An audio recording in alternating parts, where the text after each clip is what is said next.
Hey there, internets.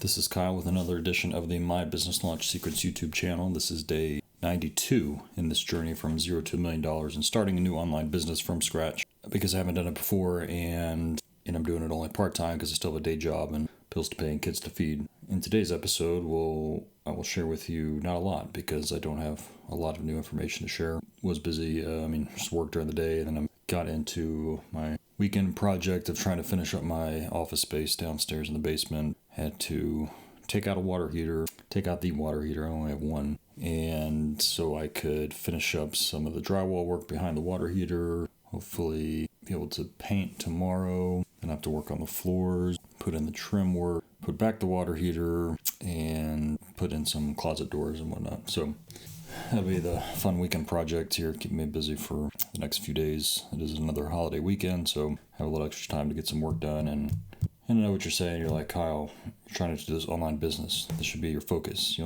only have like 3 hours a week or whatever to do this, which I have more, by the way. But with your limited amount of time, you should be doing the business full time. And while I don't necessarily disagree with that sentiment, I would just say that I find it important to finish projects that I started, especially ones that will ultimately impact the quality of my work environment, I guess I'll say, for the online business, as well as just my day job when I'm able to work from home.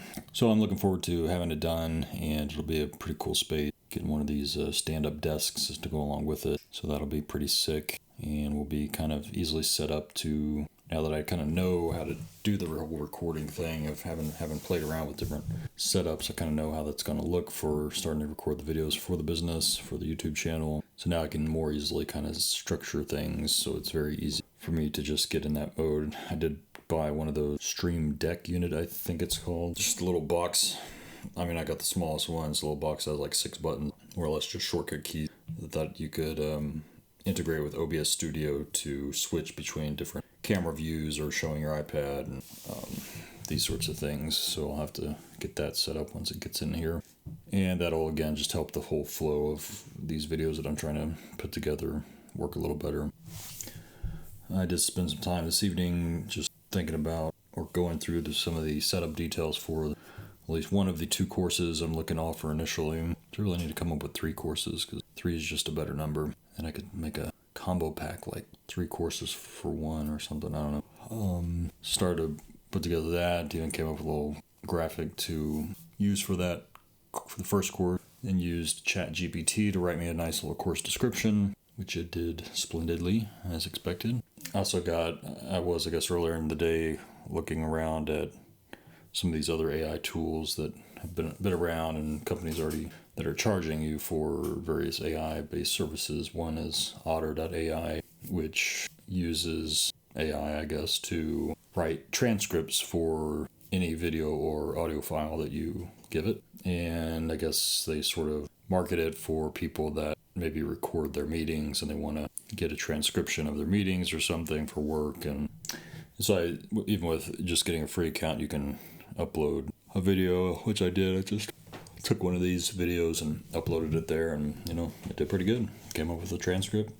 It shows you the words on the page, obviously, and then you can pick a word and play back from that word specifically if you want to hear the recording again. Or what some people said, some video I saw said they were doing was they were taking popular YouTube videos of the day, running them through this Otter.ai tool to get a transcript of that video, somebody else's video, and then they take it over to a different tool called Jasper.ai, which also poked around that tool.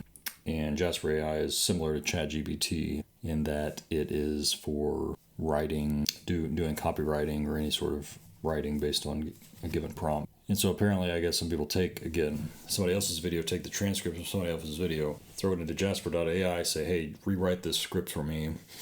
And the AI will analyze the script that video was and just come up with something entirely different, but still very same topic, obviously. But it'll just be different, so you're not blatantly just copying somebody else, right? And then they'll use that to record their own videos to publish and I guess get a lot of views because they're saying all the right things that they already knew were popular because they based it on another popular video. Of course, still, I don't know how people are doing that. I mean, again, that gives you a transcript for what you want to say in a video, but you still have to make the video. You still have to put in graphics and effects.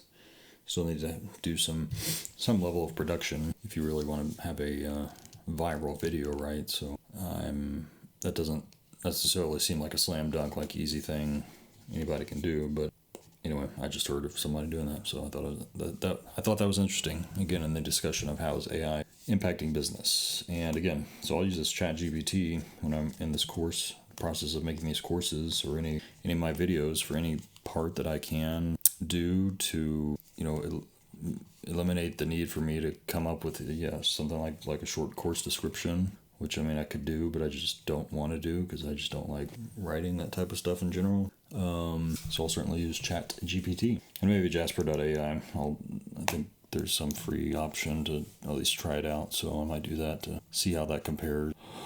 I was playing around more with ChatGPT today, like asking it to write emails, trying like what are the right prompts to give it to give you kind of emails that would be tailored towards your audience, which of course I don't really have an audience yet, but I was just giving it some notional audiences that I might have a list for and how I'd write an email to them, just as a generic Seinfeld email, as Russell Brunson likes to call them, meaning emails that aren't really about anything other than it's important to keep pushing out emails on a regular basis, daily, if not more often, to be sure that people don't forget about you. And so setting up whole email sequences is a very important thing, I'm told. And again, something I would like to start building into the Active Campaign app that I signed up for and getting that integrated into Thinkific, which, by the way, I still have to come up with those. The Thinkific site, still a work in progress. I was not super happy with the logo, quite honestly, so I kind of redid it also this evening slightly because it was kind of hard to see under different circumstances. Also learned about dropshipping a little bit, or at least one site called Printify, I think it is, where I guess you can upload a design for like a t-shirt or whatever, and then sell that t-shirt through an online store, like through a Shopify store, and it's an on-demand printing type of thing, so you don't have to pre-order 1,000 t-shirts or something. It's just the customer orders a t-shirt, goes to the printer prints the t-shirt and ships it directly to the customer for you. So I think I've kind of heard of that service being offered, but I didn't realize, you could literally do that with again, no minimum order really. It's just on a per unit basis. And that's very interesting. I mean, obviously it cost quite a bit more than if you bought in bulk and did it yourself. But I think it was something like probably on the order of $15 maybe with shipping, $15 to $18. So as long as you charge, $25, $30 maybe for a t-shirt, which I mean isn't crazy, then you can make a pretty decent profit and not have to do anything in terms of fulfilling those orders and whatnot. Those things just automatically go out. So I thought that was interesting also. So much to learn in this whole online business space. And I would just encourage you to take advantage of all the free training. Don't pay for any course, because I did that and it was kind of a waste of money. So anyway, with that, I'm going to hit the sack. Got to get up early to get back to work on the new office. Get things rolling, get some paint up on the walls. Got to sandpaper or sand the concrete floor to put down a stain, because I got a lot of paint stains on the floor, so hopefully those will come out. Don't know. Anyway, hope you're doing well. Keep on kicking ass and taking names. See you next time. Peace.